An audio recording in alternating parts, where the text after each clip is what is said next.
아침입니다. 서차원 목사입니다. 9월의 첫날입니다. 새로운 9월도 어느 순간이든 하나님을 의지하며 하나님께 기도하는 복된 날 되기를 축복합니다. 오늘 이 아침에 우리가 함께 읽고 나누려는 하나님의 말씀은 마태복음 27장 46절로 50절까지의 말씀입니다. 제가 읽어드리겠습니다. 제9시쯤에 예수께서 크게 소리질러 이르시되 엘리 엘리 라마 사박타니 하시니 이는 곧 나의 하나님 어찌하여 나를 버리셨나이까 하는 뜻이라. 거기 섰던 자 중 어떤 이들이 듣고 이르되 이 사람이 엘리야를 부른다 하고 그 중에 한 사람이 곧 달려가서 해면을 가져다가 신 포도주에 적시어 갈대에 꿰어 마시게 하거늘 그 남은 사람들이 이르되 가만두라 엘리야가 와서 그를 구원하나 보자 하더라. 예수께서 다시 크게 소리 지르시고 영혼이 떠나시니라. 아멘. 예수님께서 하나님과의 단절을 경험하실 때 나의 하나님 어찌하여 나를 버리셨나이까 라며 부르짖으셨습니다. 하나님의 뜻을 이루기 위해 순종하셨고 십자가에서 마지막 시험까지 이기시며 하나님의 뜻을 이루셨는데, 그런데도 예수님은 한순간 하나님과의 영적인 단절을 경험하셔야 했습니다. 왜 나를 버리셨느냐며 원망하듯 기도하셔야 했습니다. 그러나 그 기도는 하나님을 향한 원망이 아니라 오히려 하나님을 향한 믿음이었습니다. 오늘 본문을 통해 발견하게 됩니다. 예수님의 이 부르짖음은 어제도 언급했지만 시편 22편의 구절을 인용하신 기도입니다. 예수님이 인용하신 시편 22편은 내 하나님이여 내 하나님이여 어찌 나를 버리셨나이까 어찌 나를 멀리하며 돕지 아니하시오며 내 신음소리를 듣지 아니하시나이까. 아멘. 왜 나를 버리셨느냐고 왜 나를 돕지 않으시느냐고 원망하듯 시작하는 기도입니다. 그러나 3절에 가서는 이스라엘의 찬송 중에 계시는 주여 주는 거룩하시니이다. 아멘. 하나님은 거룩하시다는 찬양으로 바뀌고 이어서 우리 조상들이 주께 의뢰하였으므로 그들을 건지셨나이다. 그들이 주께 부르짖어 구원을 얻고 주께 의뢰하여 수치를 당하지 아니하였나이다. 아멘. 하나님께 부르짖은 조상들을 하나님께서 건지셨다는 지난 구원 사역을 언급하며 자신의 구원을 기대하는 그런 마음의 기도입니다. 지금은 나를 버리신 듯 느껴지지만 그러나 하나님은 하나님께 부르짖는 자를 결국 구원해 주실 것이라는 믿음의 기도입니다. 그렇기에 예수님께서 하나님께 버림받는 영적인 단절을 느끼신 순간 부르짖은 기도는 결국 하나님께서 예수님을 구원해 주시기를 바라는 기도였던 것입니다. 예수님의 부르짖음을 들은 어떤 사람들은 물보다 빠르게 갈증을 해소시켜주는 신포도주를 예수님께 건넜습니다. 예수님은 그것을 받아 마셨고 그때 또 어떤 사람은 예수님이 엘리야를 부른다고 생각했습니다. 엘리야라는 이름이 엘리라는 발음과 비슷하기 때문이겠지요. 엘리야라는 이름의 뜻을 잠깐 살펴보면 엘리야후인데 엘리는 나의 하나님이라는 뜻입니다.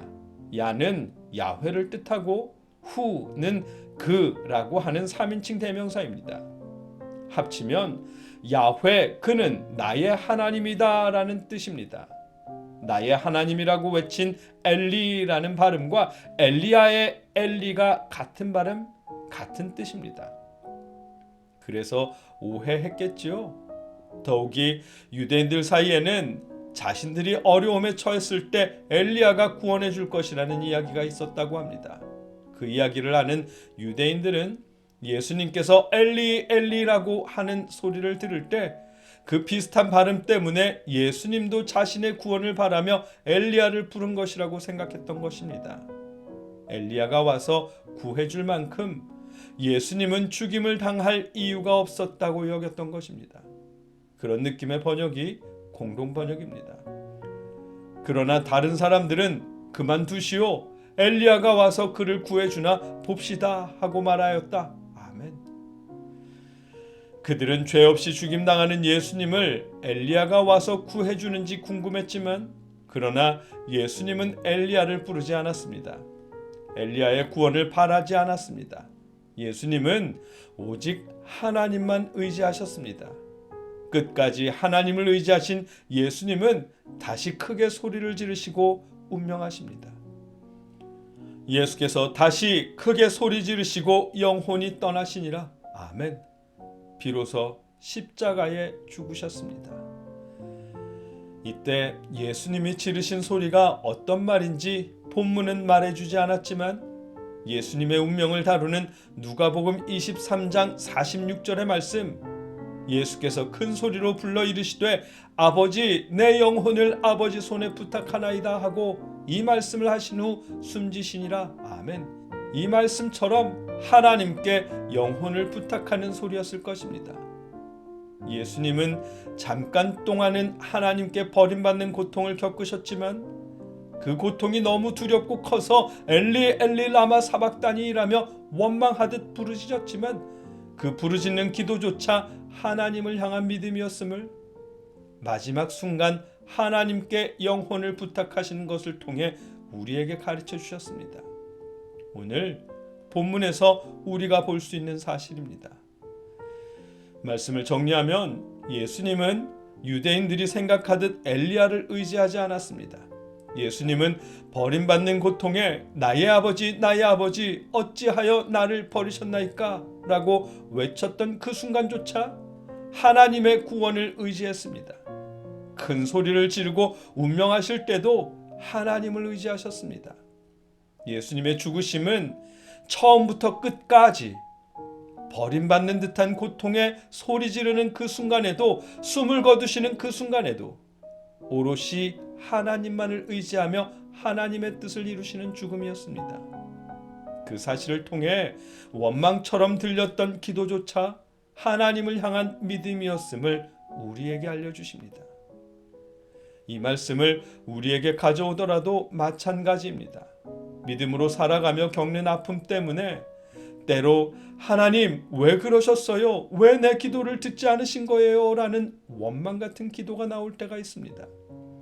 항상 기뻐하라, 쉬지 말고 기도하라고, 범사에 감사하라고 배운 우리에게 원망처럼 들리는 기도가 왠지 죄스럽지만 그러나 그런 기도 역시 하나님을 향한 믿음입니다. 어떤 모습의 기도이든 하나님께 드리는 기도라면 하나님을 향한 믿음입니다. 왜 나를 버리셨느냐는 기도가 하나님을 향한 믿음이었던 것처럼 말입니다. 감사하는 기도, 기뻐하는 기도, 찬양의 기도를 드리는 것이 좋겠지만 힘들면 힘들다고 기도하십시오.